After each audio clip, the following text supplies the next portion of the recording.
Assalamualaikum warahmatullahi wabarakatuh. Nama saya Nur Hayati dari Institut Muhammadiyah Bekasi, Prodi Manajemen. Di sini saya akan membahas singkat tentang Succession Business Planning. Dalam presentasi ini, saya akan membahas elemen-elemen kunci dari rencana bisnis yang sukses.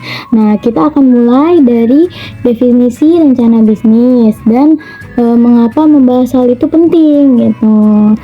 Nah, lanjut, kita masuk ke bagian yang pertama. Apa sih itu rencana bisnis?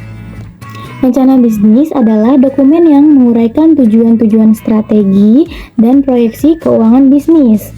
Nah, ini adalah alat yang penting untuk menarik investor, mendapatkan pinjaman, dan mengelola pertumbuhan bisnis. Rencana bisnis yang baik harus jelas, ringkas, dan persuasif. Lalu lanjut ke slide berikutnya. Nah, mengapa sih rencana bisnis itu penting?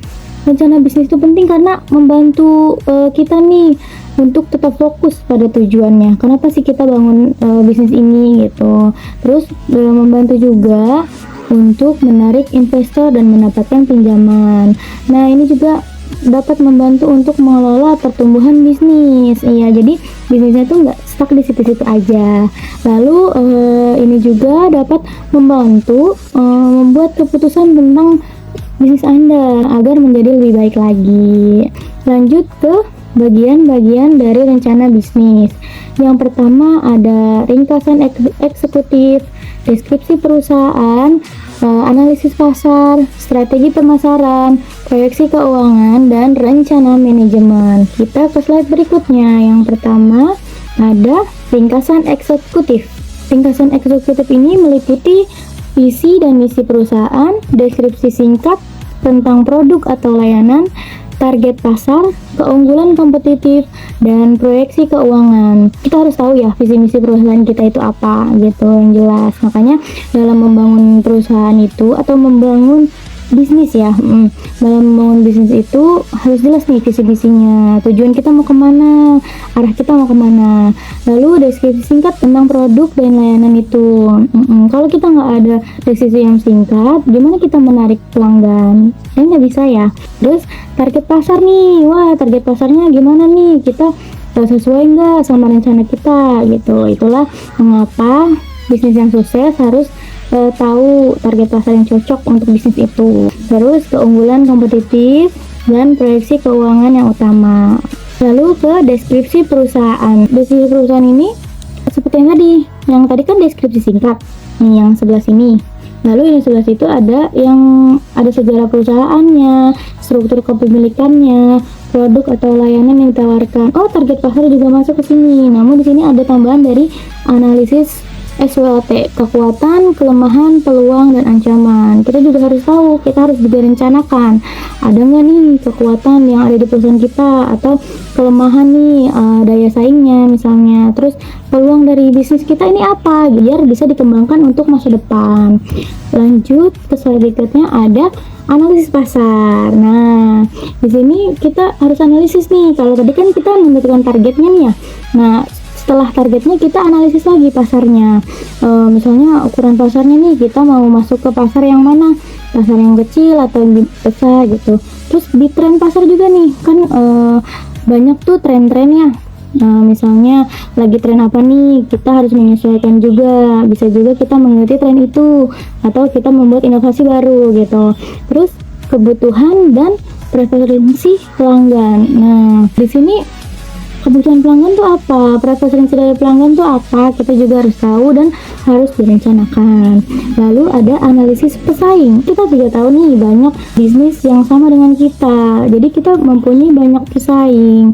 Kalau kita nggak analisis dulu, nanti rencananya gagal, nggak jadi rencana bisnis yang sukses gitu. Lalu sebelahnya ada proyeksi keuangan. Di sini kita juga harus mengatur keuangan kita, mulai dari laporan laba rugi, terus neraca, dan laporan arus kas. Ya, jadi semuanya itu harus tertata kalau emang bisnisnya mau sukses. Seperti itu ya. Lalu kita lanjut ke slide berikutnya. Di sini ada yang pertama, buatlah saluran pemasaran. Misalnya Calon pemasaran apa nih yang Anda gunakan? Misalnya sosial media, iklan online, atau pemasaran tradisional seperti itu. Terus bauran pemasaran. Nah, di sini seperti produk, harga, tempat, dan promosi nih. Tetapkan target penjualan yang terukur gitu. Lalu ada anggaran pemasaran.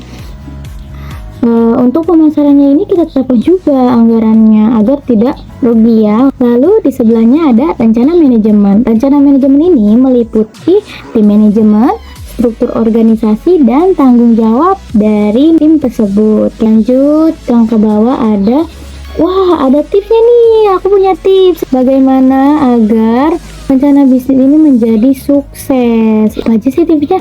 Kita lihat di sini. Nah, tipsnya yaitu adalah buatlah rencana yang ringkas, jelas, dan mudah dipahami. Kalau panjang-panjang nanti pelanggan atau konsumen kita nggak ngerti gitu. Terus gunakan data dan analis yang akurat untuk mendukung argumen Anda. Iya, harus akurat. Kalau nggak akurat, nanti konsumen ragu-ragu untuk membeli produk kita. Yang ketiga ada tetap realistis dan fleksibel dalam menyusun rencana Anda. Jadi nggak harus semuanya dilebih-lebihkan, yang realistis aja, yang sesuai sama produk kita. Lalu minta umpan balik dari pakar bisnis atau mentor. Nah, kalau kita belum mempunyai pengalaman, bisa memakai mentor nih atau pakar bisnis. Kita bisa mengumpul dengan pebisnis lainnya untuk mencari informasi-informasi bagaimana sih bisnis yang sukses itu bisa berjalan. Lalu kesimpulan dari presentasi ini yaitu memiliki rencana bisnis yang matang merupakan landasan fundamental dalam membangun usaha bisnis yang sukses. Rencana ini berfungsi sebagai kompas yang menuntun Anda mencapai tujuan bisnis sekaligus pendoman dalam mengambil keputusan yang strategis. Terima kasih dari saya. Sekian, semoga bermanfaat. Maafkan bila ada salah-salah kata. Wassalamualaikum warahmatullahi wabarakatuh.